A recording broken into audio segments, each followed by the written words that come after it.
Romans 9 verses 10 to 13. Before they were born, the sovereign purpose of God in election. After tracing the line of promise through Isaac, Paul turns to an even more arresting example. Not two sons of different mothers like Ishmael and Isaac, but twins, conceived by one man and one woman, sharing the same womb at the same time. There is no variance in their origin, no difference in their environment. And yet, a divine distinction is made, not in response to anything they would do, but purely according to the sovereign freedom of God. This is not mere history, it is theology set ablaze. Before Jacob ever grasped the heel, and before Esau ever despised the birthright, the choice had already been spoken from heaven. In Romans 9 verses 10 to 13, Paul unveils that election flows from God's sovereign freedom, not human merit. That calling, not works, secures our destiny. That grace reverses all natural expectations. And that God's love, mysterious and covenantal, shapes redemptive history. First, God's election flows from sovereign freedom, not human merit. Paul begins with a striking illustration. Rebekah had conceived children by one man, our ancestor Isaac, verse 10. The Greek phrase, ex enos koitinikusa, meaning conceived by one man, underscores this unity, one father, one womb, no external distinction. As John Murray and Schreiner observe, this removes any possibility of attributing God's choice to lineage, status, or external advantage. Even the genetic and circumstantial playing field was level. And yet God chose Jacob, not Esau. Verse 11 lays bare the theological center. Though they were not yet born and had done nothing either good or bad, Paul strips away every conceivable claim to merit. This clause makes clear that the choice occurred in the absence of both faith and failure. This was no reaction to foreseen conduct. It was divine decision, that God's purpose according to election might remain, the Greek. Hinahe kateklige prothesis, tuteu, mene. The word, prothesis, meaning, purpose, as used in Romans 8 verse 28 and Ephesians 1 verse 11, speaks of God's eternal plan. The term, eklige, election, in Paul always refers to gracious, unconditional choosing. Thus, the text teaches that God's saving purposes are not suspended on the hook of human performance, but held secure by his own will. Second, God's calling, not works, determines our destiny. Paul continues, not by works, but by him who calls. The Greek is oke ergon al ek tu kalantos. This Greek phrase is not a footnote, it is a thunderbolt. Every notion of synergism is cast out. In theology, synergism refers to the belief that salvation involves a cooperative effort between God and humanity. Salvation is therefore seen not as synergistic but monergistic, a work entirely initiated and completed by God, apart from any human merit or contribution. It is not the product of willpower, tradition, or moral effort. It is the effectual call of God. The verb kaleo, to call, central in Paul's theology, speaks of a summons that creates what it commands. Like the God who called light out of darkness. See Romans 4 verse 17. This call awakens dead hearts and ushers sinners into life and union with Christ. As Calvin noted, the call is not a consequence of election, but the expression of it. The gospel is not a reward for the worthy, but a resurrection for the dead. We do not ascend to earn grace. Grace descends to claim the unworthy. And once the call comes, it cannot be revoked. Are you still trying to prove you were worth choosing? Or are you resting in the one who called you before you ever could? Third, God's grace reverses expectations and redefines worth. The elder shall serve the younger.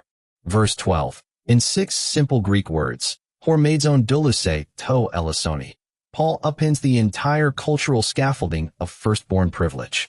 The reversal was not accidental or reactive. It was divine initiative, spoken before either brother breathed a breath.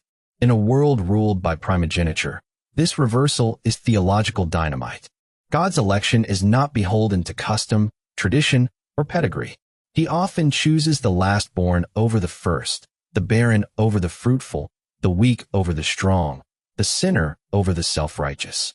As Hendrickson aptly phrases it, election follows not the logic of human fairness, but the gospel logic of reversal.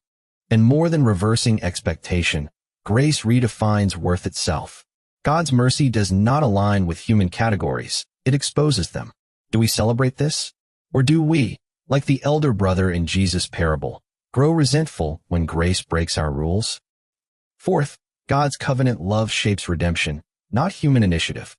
Paul closes with a lightning bolt from Malachi. Jacob I loved, but Esau I hated, verse 13.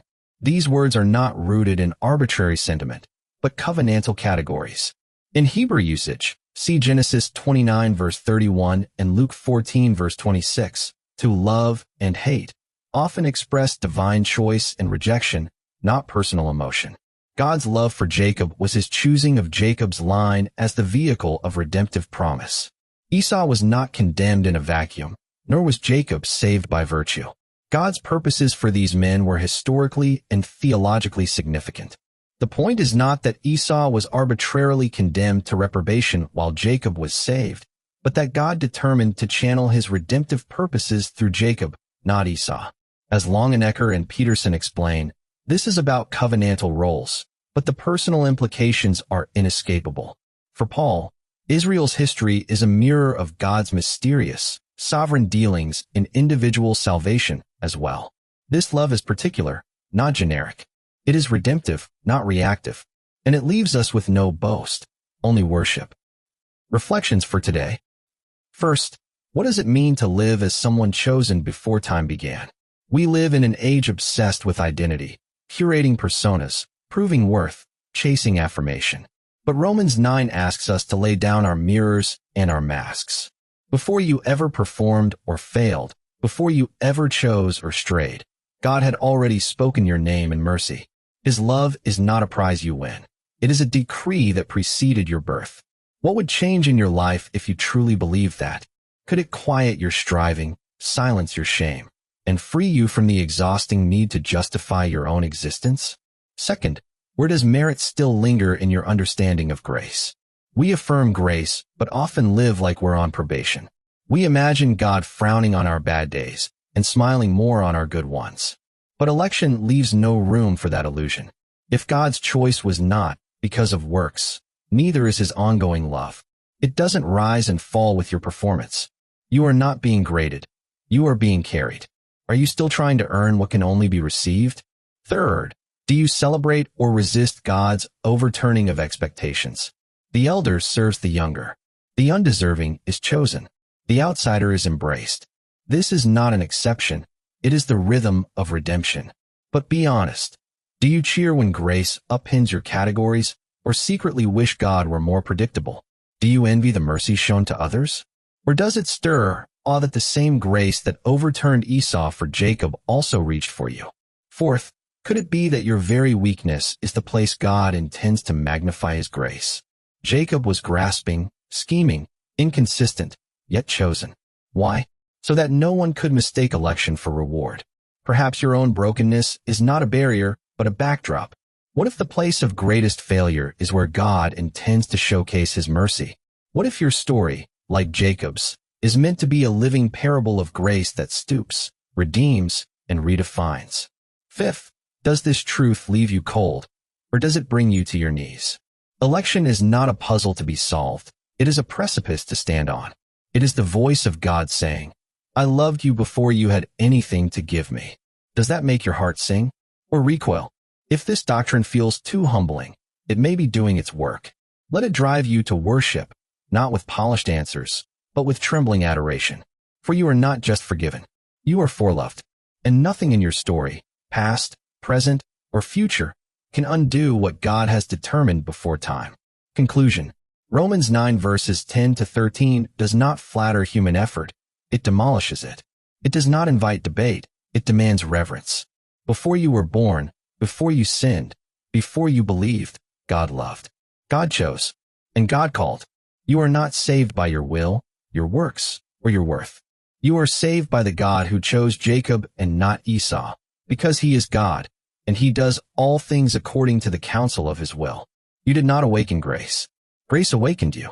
Bow low, stand firm, and rejoice. You are held by eternal hands. Amen.